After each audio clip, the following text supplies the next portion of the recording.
Grabe, ang daming kumakalat na fake reviews ngayon, so mag-iingat kayo. Tingnan niyo tong isang review. Yung before niya, sobrang dry ng balat niya. As in, kitang-kita na yung mga balat.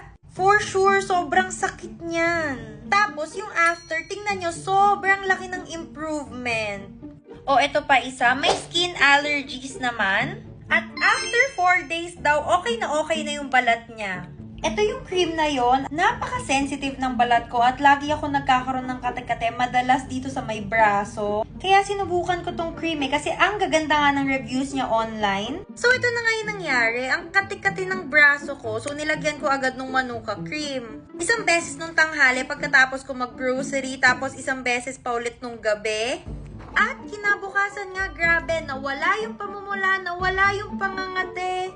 Kumbaga overnight, naging okay talaga. And simula nun, hindi pa naman bumalik yung kate-kate. Super happy ko na hindi fake yung mga nakita kong reviews online dito sa Manuka Cream. Sobrang na-amaze ako dito. Kung gusto nyo i-try, type nyo lang Manuka Cream sa mga online shopping platforms or pindutin nyo yung showcase ko. Ayan, nandun to.